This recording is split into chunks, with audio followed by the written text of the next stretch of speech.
ആദ്യഘട്ടമായി 30 വീടുകൾ യൂത്ത് കോൺഗ്രസ് സംസ്ഥാന കമ്മിറ്റി നിർമ്മിച്ചു നൽകുവാൻ തീരുമാനിക്കുകയാണ്. സർക്കാരിന്റെ വീട് വരുമ്പോൾ തന്നെ യൂത്ത് കോൺഗ്രസിന്റെ വീടും ഉണ്ടാവും.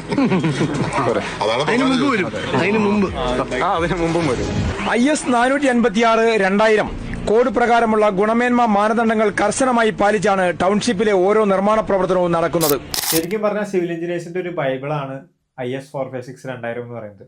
ഇന്ത്യയിൽ ചെയ്യുന്ന കോൺക്രീറ്റ് കെട്ടിടങ്ങളുടെ ഗുണനിലവാരം എത്രത്തോളം ഉണ്ടെന്ന്, അതുപോലെ അതിന്റെ ബലം എത്രത്തോളം ഉറപ്പ് നൽകുന്നതാണെന്നും നിശ്ചയിക്കുന്ന ഒരു കോഡാണ് IS 456/2000. നല്ലൊരു കോൺക്രീറ്റ് ഉണ്ടാകപ്പെടുന്നത് അതിന്റെ മിക്സ് പ്രൊപ്പോർഷൻസിലാണ്. എങ്ങനെയാണെന്ന് വെച്ച് കഴിഞ്ഞാൽ നന്നായിട്ട് സിമെന്റും മെറ്റലും മണലും വെള്ളം കൂടി ചേർക്കുമ്പോഴാണ് ഒരു നല്ല കോൺക്രീറ്റ് ഉണ്ടാകുന്നത്.